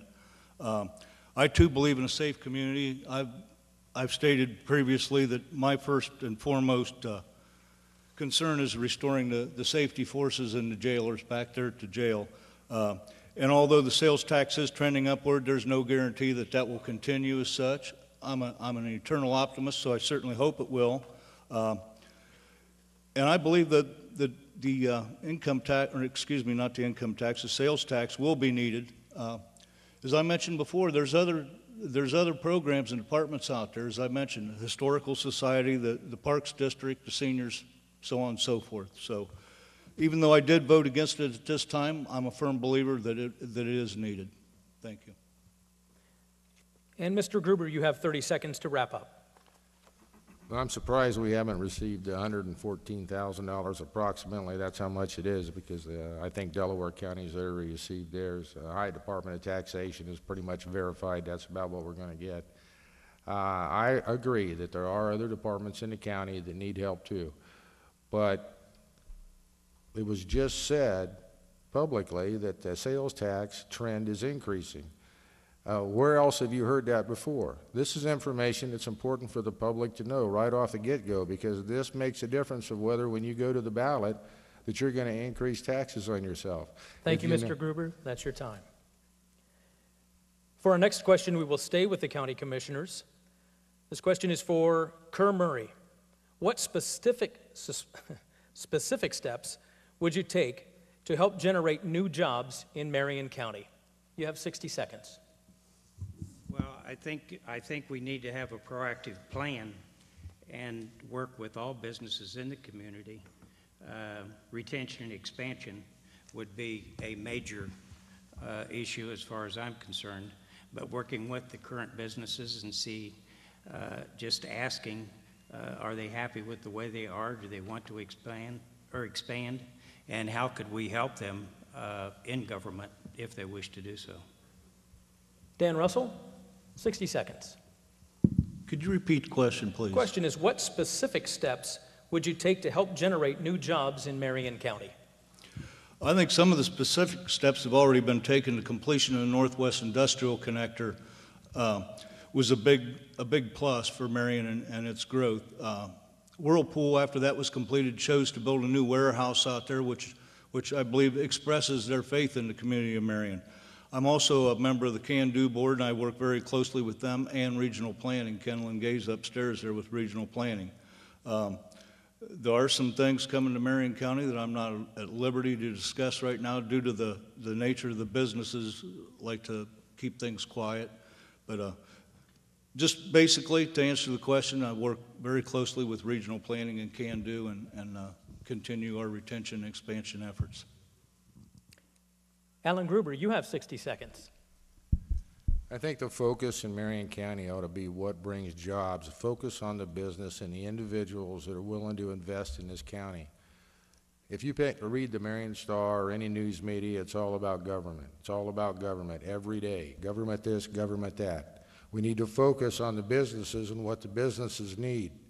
If our government agencies that assist the private businessman have to change the way they do things in order to make the private individual or businesses be friendly to Marion County, to invest in Marion County, that's what we need to do. We can't be the roadblock. We've got to be the helping hand. Government does not produce jobs. Government is not risking money to produce jobs as an investment. We have to be there to support the businessman and the individuals that want to risk their money to make Marion grow. Let's make them the focus for a change. Mr. Murray, you have 30 seconds to wrap up. Well, I think we also need to involve our educational folks in Marion to attract new to have them be involved with training or advertise that they can train any training required by any new businesses that want to come to our community. Thank you, Mr. Murray. Our next question is for Dan Russell. What is your vision for the future of Marion, and how will we get there? 60 seconds. Well, I have a vision for a safer, stronger community. I think some of the ways we need to do that is to get our deputies back on the road, get our jailers. We have a great new thing starting out there at Tri-Rivers with the Ram Tech in conjunction with Robot Works. And I believe that's something, to me, it's technology of the future. That's something that's very important, and I think that will help create new jobs in Marion County, and that's part of my vision. Al Gruber, you have 60 seconds. I asked a question of a businessman here the other day that was a businessman in another county, and he has funding to move. And I asked him, would you put a business in Marion County? And I need to ask you that question out here. If you had the funding, would you pick Marion County to build your business, to build your future in? If you had no ties in Marion County, Well, knowing what you know, you'd probably think twice. What I want to see for a vision of Marion County is that people are coming in here seeing the advantage of investing their dollars and their businesses in Marion County, where they're not asking that question, that they're not telling us all the problems that they've been told. We need to change the way we do business. We need to rethink how we treat business in Marion County. The population of Marion County is not going to change in the next 15 years. That's our forecast. So we need to redo things, rethink and change the way we're doing things. Otherwise, 15 years from now, we're going to be discussing the same issues. Kerr Murray, you have 60 seconds. I think by becoming a safer community, getting our deputies back on the road and police officers back on the road, and taking care of the drug problem so we can market our community the way it should be. And I just still believe that the monthly meetings with the village mayors, the councils, the city mayor, council, and the townships to discuss and share equipment purchases, human resources, how we can help each other. The budget shortfalls must be corrected by more efficient government and increasing the tax base. Thank you, Mr. Murray. Dan, you have 30 seconds to wrap up. I don't have any further comment on that subject at this time. Thank you. Then our next question will go to our candidates for county recorder. What are your goals for the recorder's office in the next 4 years? We'll start this time with Lenora Mays. My goals for the county recorder's office are, the first thing I would like to do, I would look into making the office more technical friendly. The next thing that I would do is make sure that that office is run, because of the budget cuts, I'd like to make sure that I was creative in making sure that we ran it more efficiently. And also I have some ideas about the community being involved in having some incentives about your property. Thank you. Karen Douglas, you have 60 seconds. Having been to some seminars and listened to some experts on the oil and gas industry, and knowing that Marion has been declared part of the shale area, Mount Pleasant Utica Shale, I realize that in the next 2 years it's possible that my office could be overrun with oil and gas people doing searches. I'm hoping that I can get my lease volumes digitized so that they'll be available on the computer so they won't tear up my books as they have done in some other counties. I also am looking forward to making some improvements with our online documents, and perhaps being able to take, especially I'm interested in being able to take assignments and releases digitally through electronic recordings, because of the problems that there's been with people being able to have their releases on record. So I'm looking at a lot of different things. Thank you. That's your time. Thank you. Our next question is for all 5 county commissioners. If the sales tax does not pass this November, what will you do to deal with the budget deficit situation? This time we'll start with Andy Applefeller. Thank you. If the sales tax, the 0.25% was put on, put that on so that we could get our jail back up to speed, and also our sheriff's department back where it needs to be, and also a portion of that is to be used. It's directed where it's going, to the prosecutor's office, to get everybody back to work to make our community safe. And, there's been some questions about the 10% that will go to capital improvement. Well, one needs to understand that we haven't replaced any sheriff's cruisers for 2 years.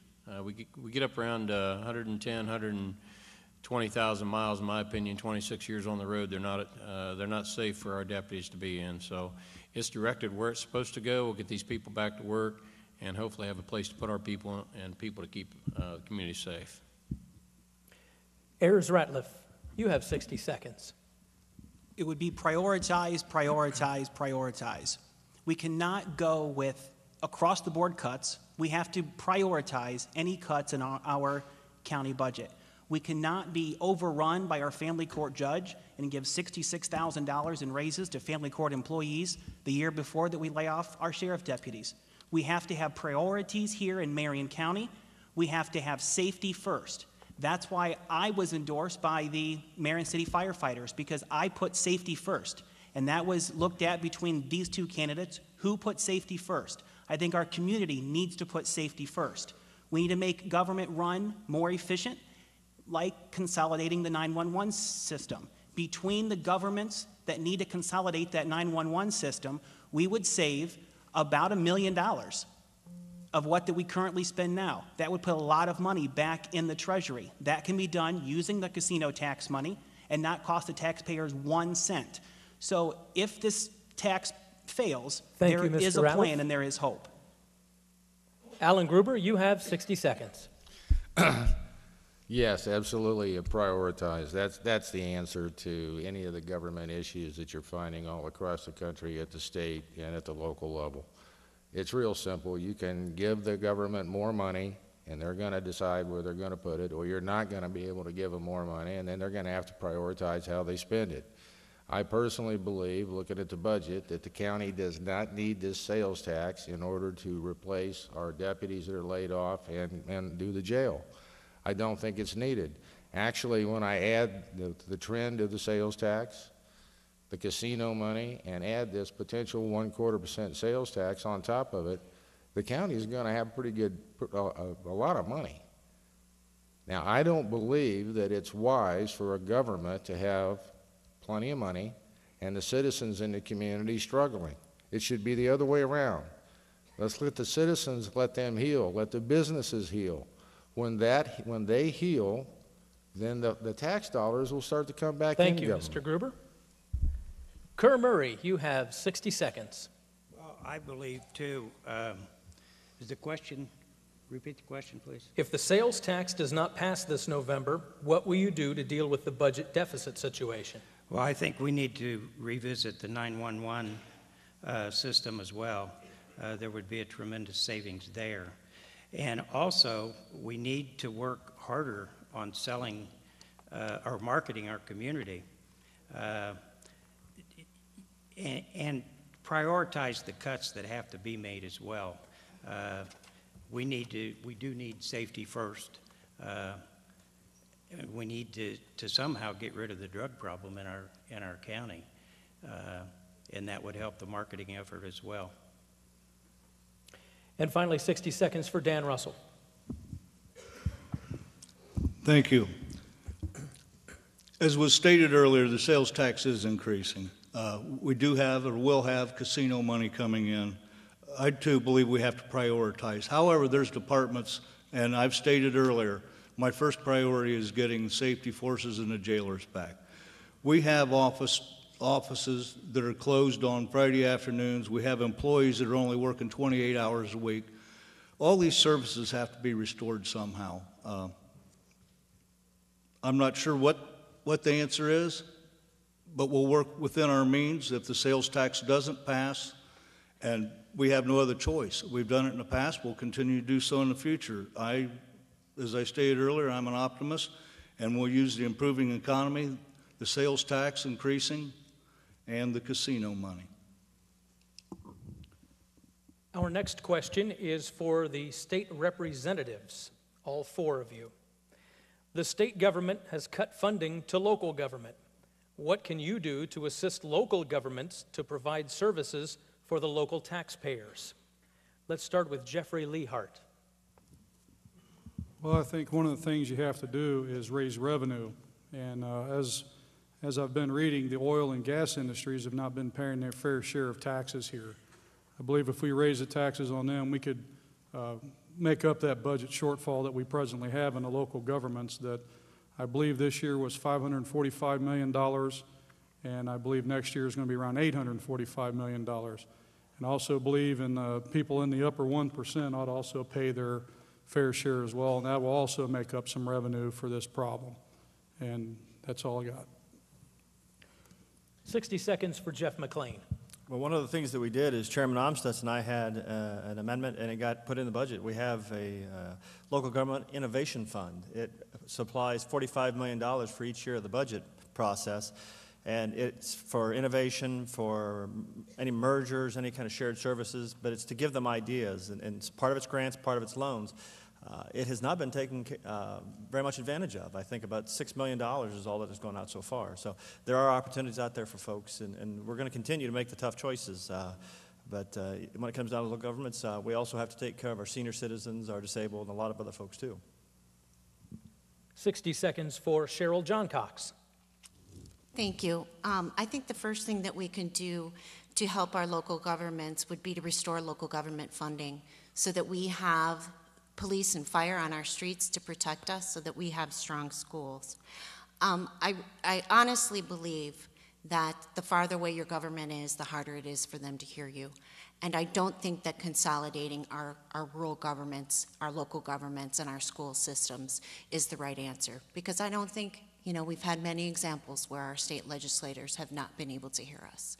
So I would work hard to help restore local government funds so that we could have the safe communities, the healthy communities, and the excellent schools that we need for us to attract jobs and for our children. Thank you. And a final 60 seconds from Dorothy Palanda. Thank you. I'm proud to serve on the Local Government Committee in the House of Representatives, and in that committee, we have worked diligently to try to find creative ways to help local government through shared services and other one-time grants and other funding available to them. Since my appointment a year ago, July, I have visited each and every township and every city council, and in my meetings with them have presented to them various grants and other funding opportunities where the state is willing to work with those entities to help them find other sources of funds.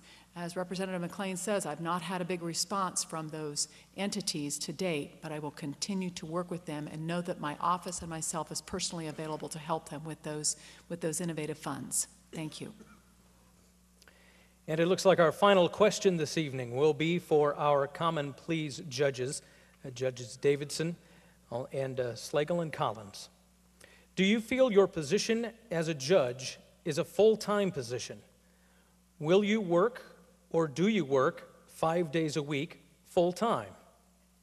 We'll start with Kevin Collins.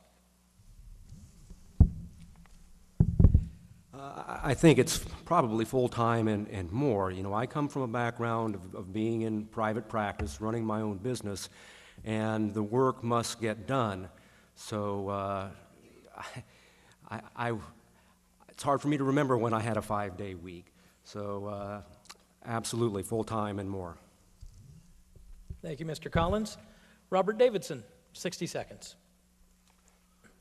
The job is very full-time. There's a number of evenings that you work well into the night. I've got more work to do this evening for a jury trial. I'm in day 2 of a jury trial that's going to go into tomorrow. I've got more work to do tonight to get ready for that tomorrow. There's a lot of work that needs to be done, a lot of desk work, a lot of quiet work that needs to be done, a lot of work that goes home in the evenings, a lot of work that goes home on the weekends. It's the best way I can answer it for you. It's not the sort of job that lends itself to 9 to 5, Monday through Friday.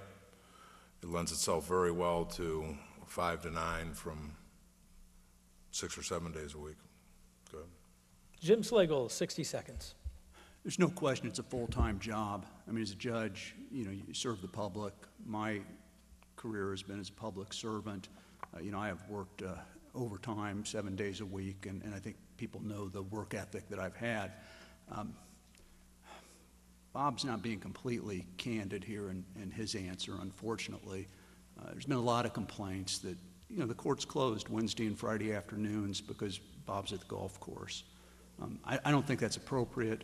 This is a public service. We owe it to the taxpayers to work full-time, to do the job, it's public service, and that's all I can say. Thank you, Mr. Slagle. And that will wrap up our evening tonight with the League of Women Voters Candidates Night. My thanks to all of you that came out this evening. My thanks to the League of Women Voters for having us out at River Valley High School tonight. My thanks to River Valley as well, and also to our 22 candidates up here on stage. Thanks for joining us this evening, and have a good night.